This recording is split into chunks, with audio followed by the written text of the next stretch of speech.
Tipid-tipid na ulit ngayon tapos na ang mga handaan. Murang bigas ang pangunahing hinahanap ng mga consumer. Sabi ng Department of Agriculture, may mga klase ng bigas na ibinebenta ngayon nang hindi lalampas sa 40 pesos kada kilo. May unang balita, si Bernadette Reyes.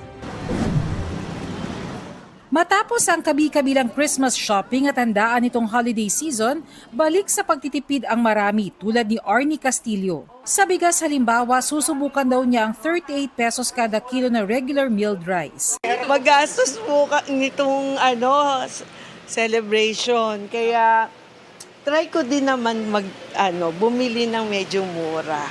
Sabi ng Agri-Department, may ganyan silang namomonitor sa Marikina Public Market at sa La Huerta Market sa Parañaque. Meron nga sa Marikina pero natagalan bago ito nakita ni Belinda. Hindi ko po kasi ma'am napansin po eh.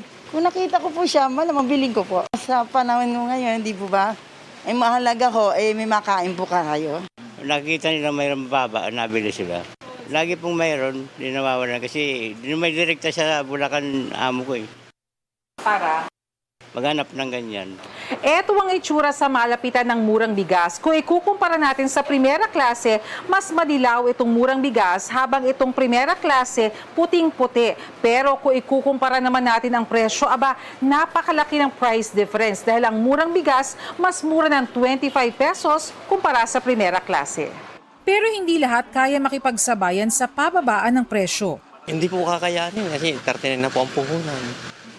Yun na po, plastic pa po, gagamit pa. Sana may magdala sa amin ng mura. Ang good news, ngayong Enero ay magbebenta na ng Nutri-Rice at Sulit Rice sa mga Kadiwa Center at piling pamilihan at estasyon ng tren.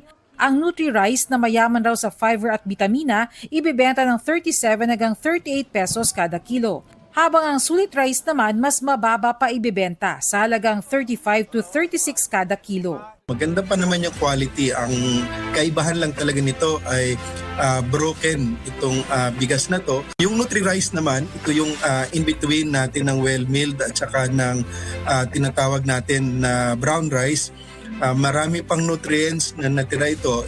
Samantala ang Rice for All gagawin pang mas abot kaya.